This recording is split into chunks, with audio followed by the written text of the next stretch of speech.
Hello दोस्तों, आज आप लोग का जो सेकेंड पाली का मैथ का एग्ज़ाम जो हुआ है, उसका 1 से 100 तक का ऑब्जेक्टिव क्वेश्चन देखेंगे। कौन कौन आपका सही है, कौन कितना गलत है, तो आप लोग ध्यान से देखिएगा और समझिएगा। देखिए, हम लोग 1 से देखेंगे। कह रहा है कि प्रथम में कि 5 के प्रथम 7 गुणजों का मान पूछा है, तो क्या हो जाएगा? इसका बी आंसर हो जाएगा।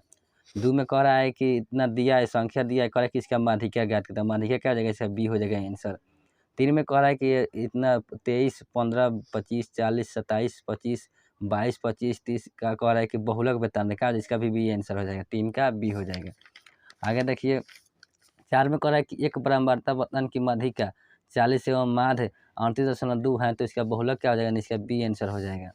5 में कह रहा है कि यदि x+3, x+5, x+7 एवं x+10 का मान 9 हो, तो x का मान क्या हो जाएगा?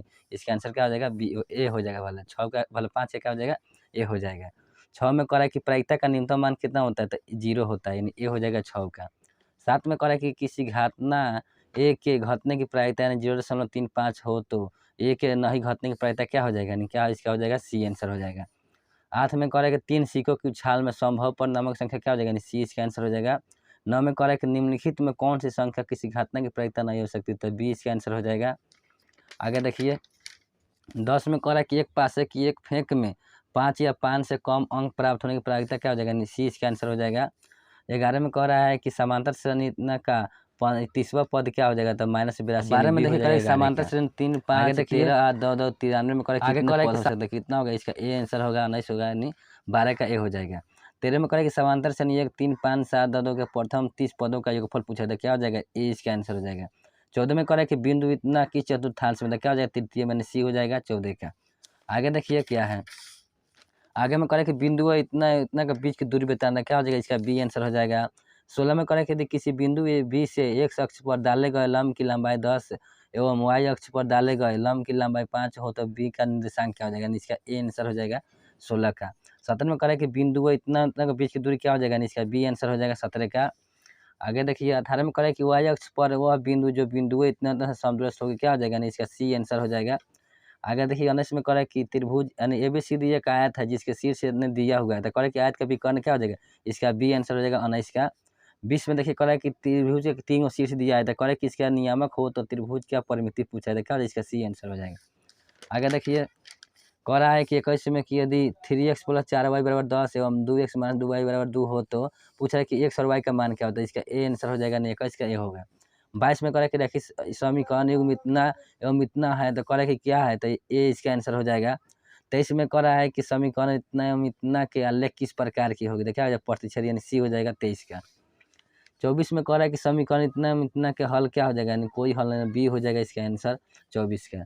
25 में कह रहा है कि यदि सरल रेखा इतना इतना समांतर हो, तो पी का मान क्या होगा? तो सी हो जाएगा इसका आंसर। आगे देखिए, कह रहा है कि 26 में निम्नलिखित में कौन समांतर श्रेणी नहीं? इसमें समांतर श्रेणी बता रखा है, इसका डी आंसर हो जाएगा 26 का।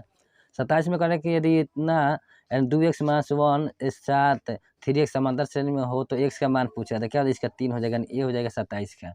उसके बाद 28 में कह रहा है कि यदि ए एन समांतर श्रेणी 5, 12, 19 का एनवा पद है, तो ए 40 में कह रहा है कि यदि समांतर श्रेणी का मान बताना, कि समांतर श्रेणी का 7वां पद 4 एवं इसका सारबंतर मान 4 हो, तो कह रहा है कि प्रथम पद क्या होगा? तो प्रथम पद क्या हो जाएगा? 28 होगा, यानी ये डी नंबर होगा 29 का। उसके बाद 30 में कह रहा है कि समांतर श्रेणी के प्रथम n पदों का योग इतना है, तो समांतर श्रेणी के सारबंतर पूछा था, क्या हो जाएगा? 20 का आंसर हो जाएगा। आगे देखिए क्या है। 31 में कह रहा है कि साइन थीटा गुने कॉस थीटा का व्युत्क्रम क्या हो जाएगा? इसका सी आंसर हो जाएगा 31 का। 32 में पूछ रहा है कि इसका मान क्या होगा? तो इसका सी आंसर हो जाएगा। 33 में कह रहा है कि इसका भी मान कितना होगा? तो इसका बी आंसर हो जाएगा। 34 में कह रहा है कि साइन थीटा बराबर √2 कॉस थीटा हो, तो सेक का मान क्या हो जाएगा? तो इसका बी आंसर हो जाएगा। आगे देखिए, कह रहा है कि 3 tan स्क्वायर 7 डिग्री का मान पूछा था, क्या हो जाएगा? इसका सी आंसर हो जाएगा। 36 में कह रहा है कि यदि ए बी सी किसी त्रिभुज एबीसी के कोण हो, तो इतना का मान क्या हो जाएगा? तो क्या हो जाएगा? इसका बी आंसर हो जाएगा 36 का। 37 में कह रहा है कि यदि किसी वृत्त की त्रिज्या आर गुनी भले के गुनी हो जाए, तो पुराने एवं नए वृत्तों के क्षेत्रफल का अनुपात क्या होगा? यानी इसका आंसर क्या हो जाएगा? यहाँ पर हो जाएगा आपका सी नंबर आंसर हो जाएगा, यानी 1:k² हो जाएगा। आगे देखिए, 38 में कह रहा है कि के त्रिज्या वाला अर्धवृत्त की कुल परिमिति क्या होगी? तो क्या हो जाएगा? ए इसका आंसर हो जाएगा। 39 में कह रहा है कि 2 चक्कर में 42 सेमी व्यास के पहिए का द्वारा तय किया गया दूरी कितना हो जाएगा? तो ए इसका आंसर हो जाएगा। 40 में कह रहा है कि एक वृत्त जिसकी त्रिज्या 8 सेमी है उसकी परिधि पर ए बी सी डी एवं 4 बिंदु ऐसे हैं, ए बी सी डी एक वर्ग है, तो कह रहा है कि यानी वर्ग का क्षेत्रफल क्या होगा, क्या हो जाएगा, ये इसका आंसर हो जाएगा। यदि एगो बहुपद दिया हुआ है, यदि एक बहुपद है जी एक बहुपद है, तो कह रहा है कि इसको भाग करेंगे तो इसका घात जो होगा कितना होता है, घात कितना हो जाएगा आपका 4 होगा, डी हो जाएगा 41 का। 42 में कह रहा है कि निम्नलिखित में कौन द्विघात समीकरण है, तो क्या हो जाएगा, यानी 20 का आंसर हो जाएगा। आगे देखिए 43 में कह रहा है कि द्विघात समीकरण इतना का मूलों का गुणनफल -4 हो तो पी का मान क्या, यानी क्या हो जाएगा, इसका सी आंसर हो जाएगा आपका, क्या 43 का सी हो जाएगा। 44 में कह रहा है कि यदि बहुपद इतना का गुणनखंड तो पी का मान क्या हो जाएगा, इसका ए नंबर हो जाएगा। आगे देखिए कह रहा है कि के किस मान के लिए द्विघात समीकरण इतना का मूल वास्तविक समान है, क्या इसका बी आंसर हो जाएगा। आगे देखिए 46 में कह रहा है कि इतना का मूल की प्रकृति क्या होता है, इसका बी आंसर हो जाएगा। आगे देखिए 47 में कह रहा है कि द्विघात समीकरण इतना का एक मूल माना 6 हो तो दूसरा मूल क्या हो जाएगा, यानी ए इसका आंसर हो जाएगा। आगे देखिए 48 में क्या होगा, 48 में कह रहा है कि द्विघात समीकरण इतना का मूल अल्फा बीटा होता है, अल्फा स्क्वायर प्लस बीटा का मान क्या होगा, यानी 20 का आंसर हो जाएगा। आगे देखिए द्विघात समीकरण इतना का मूल क्या हो जाएगा, यानी इसका आंसर जो होगा आपका, यानी डी इसका आंसर हो जाएगा। 50 में करे कि एक्स बराबर 2 दोनों समीकरण इतना का एक उभयनिष्ठ से मूल हो तो करे कि क्यू मास पी का मान क्या हो जाएगा, सी इसका आंसर हो जाएगा 50 का।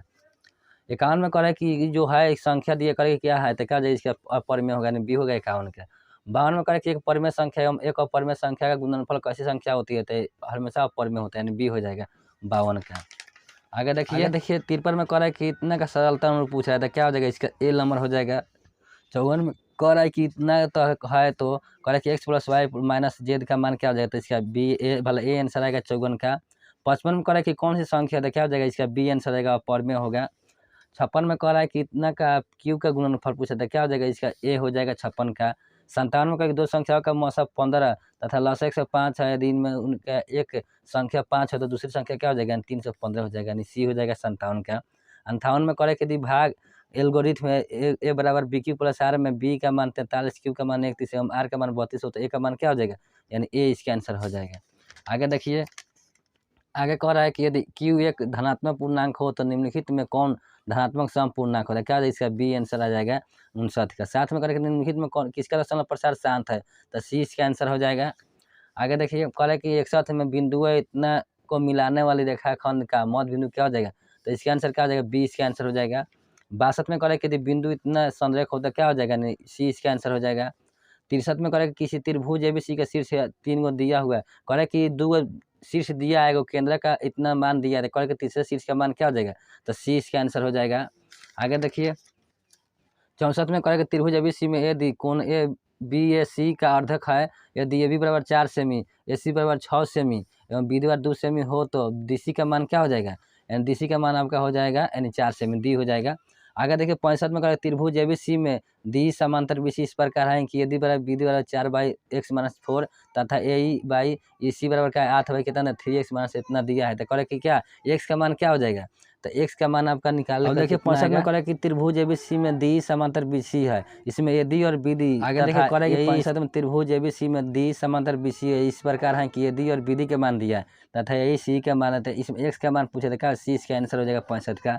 66 में कह रहा है कि यदि त्रिभुज एबीसी में ए बी का मान 13 सेमी, बी सी का मान 12 सेमी तथा ए सी का मान 5 सेमी हो तो कह रहा है कि कौन सी का मान क्या हो जाएगा, तो कौन सी का मान क्या हो जाएगा, 90 डिग्री, ये हो जाएगा इसका मान। आगे देखिए कह रहा है कि 67 में कह रहा है कि दो समबाहु त्रिभुजों के क्षेत्रफल का अनुपात 9:4 हो तो उनके परिणामक अनुपात क्या हो जाएगा, बी इसका आंसर आएगा। 68 में कह रहा है कि त्रिभुज एबीसी तथा त्रिभुज डीईएफ में इतना का अनुपात दिया है, तो कह रहा है कि त्रिभुज एबीसी तथा डीईएफ के क्षेत्रफलों का अनुपात क्या हो जाएगा, इसका स्क्वायर कर देंगे, क्या हो जाएगा, बी हो जाएगा इसका आंसर। 69 में देखिए कह रहा है त्रिभुज एबीसी दो त्रिभुज समरूप दिया है, कह रहा है कि इसमें यदि और पी एच का मान दिया, तो कह रहा है कि क्षेत्रफल दोनों का क्या हो जाएगा, तो इसका बी आंसर हो जाएगा। 70 में कह रहा है कि एक समबाहु त्रिभुज की एक भुजा ये हो तो इसकी ऊंचाई क्या हो जाएगा, बी इसका आंसर हो जाएगा। आगे देखिए आगे कह रहा है किसी वृत्त के केंद्र से 8 सेमी लंबी जीवा की लंबवत दूरी 3 सेमी है तो वृत्त की त्रिज्या होगी, क्या हो जाएगा, यानी इसका 4 सेमी हो जाएगा। आगे देखिए 72 में यदि दो वृत्त अंतर स्पर्श करते हो तो उभयनिष्ठ स्पर्श रेखाओं की सीमा क्या हो जाएगा, यानी ये हो जाएगा 72 का। 73 में कह रहा है कि यदि किसी वृत्त की जीवा की लंबाई वृत्त की त्रिज्या के बराबर हो तो जीवा के केंद्र पर बनाया गया कोण कितना होगा, 30 डिग्री, यानी सी हो जाएगा 73 का।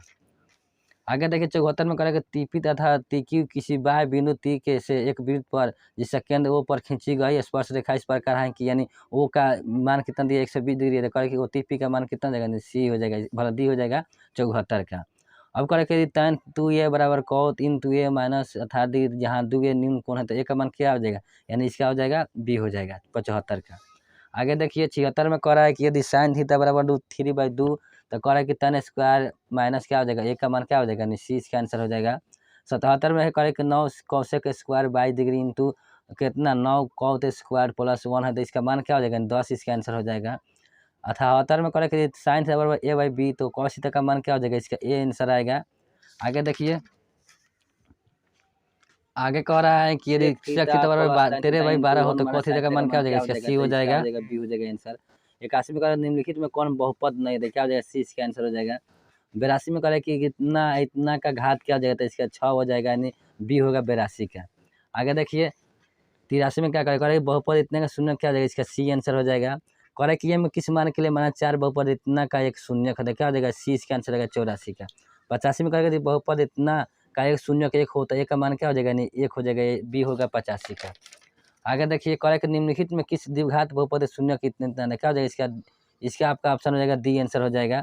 आगे देखिए यदि बहुपद करेगा एगो पी एक्स बहुपद दिया है कि शून्य करा कि अल्फा बीटा होता है इतना का मान पूछा है तो क्या हो जाएगा, इसका ए आंसर हो जाएगा। आगे देखिए 88 में कह रहा है कि यदि बहुपद पी एक्स एक शून्य 5 हो तो पी एक्स का एक गुणनखंड क्या होगा, यानी ए इसका आंसर हो जाएगा। आगे देखिए कह रहा है कि बहुपद एगो बहुपद दिया है उसके बाद कह रहा है कि क्यू से भाग दिया जाए तो भागफल का घात कितना होगा, यानी 20 का आंसर आएगा। 90 में कह रहा है कि यदि बहुपद x square plus 5x plus 8 के शून्य का अल्फा में बीता होता है alpha square plus beta square plus 2 alpha beta का मान क्या हुआ था 25, यानी ए आ जाएगा 90 का। आगे देखिए कह रहा है कि में किसी घनाभ का 3 संलग्न फलकों का क्षेत्रफल ए बी सी हो तो घनाभ का आयतन क्या हो जाएगा, सी इसका आंसर हो जाएगा। आगे देखिए 92 में कह रहा है कि एक घन का संपूर्ण क्षेत्रफल का 200 क्षेत्रफल इसका आयतन क्या हो जाएगा, है तो आयतन क्या हो जाएगा, डी इसका आंसर हो जाएगा। 93 में कह रहा है कि दो घनों का आयतनों का अनुपात 1:64 हो तो उनके संपूर्ण क्षेत्रफल का अनुपात क्या हो जाएगा, यानी क्या हो जाएगा, 20 का आंसर आएगा। आगे देखिए 94 में कह रहा है कि दो वृत्तीय बेलन जिनका आयतन समान है उनकी ऊंचाई का अनुपात 1:2 हो तो उनकी त्रिज्या का अनुपात क्या हो जाएगा, यानी 20 का आंसर आएगा 94 का। 95 में कह रहा है कि एक बेलन का वक्र क्षेत्रफल 1760 सेमी स्क्वायर एवं इसके आधार का व्यास 28 सेमी है तो इसकी ऊंचाई क्या हो जाएगा, यानी 20 का आंसर आएगा 95 का। आगे देखिए कह रहा है कि 96 में यदि केंद्र ओ और त्रिज्या आर वाले वृत्त में यानी ए ओ बराबर थीटा हो तो चाप ए बी की लंबाई क्या हो जाएगा, इसका बी आंसर आएगा। 97 में देखिए कह यदि किसी शंकु की त्रिज्या की ऊंचाई एल एवं आधार की त्रिज्या आर हो तो शंकु का संपूर्ण क्षेत्रफल क्या हो जाएगा, 20 का आंसर आएगा। 98 में कह दो गोलों के आयतनों का अनुपात 125 27 हो तो इनके पृष्ठीय क्षेत्रफल का अनुपात क्या हो जाएगा, यानी 20 का आंसर होगा। उसके बाद में आगे देखिए इतना 98 में करें कि दो गोले के आयतनों का अनुपात 125:27 होता है इनके पृष्ठीय क्षेत्रफल का अनुपात क्या आ जाएगा, इसका बी आंसर आ जाएगा 98 का। 99 करें कि 8 सेमी त्रिज्या के गोले को पिघला कर एक 32 सेमी ऊंचाई के शंकु के रूप में लाया जाता है तो शंकु का आधार की त्रिज्या क्या जाएगा, यानी इसका ए आंसर आएगा 99 का। 100 में करें कि यदि गोले का वक्र पृष्ठीय क्षेत्रफल 616 सेमी स्क्वायर हो तो गोले का व्यास क्या हो जाएगा, 20 का आंसर हो जाएगा। तो आप लोग का 100 में कितना आया आप लोग इसको चेक कीजिए और समझिए।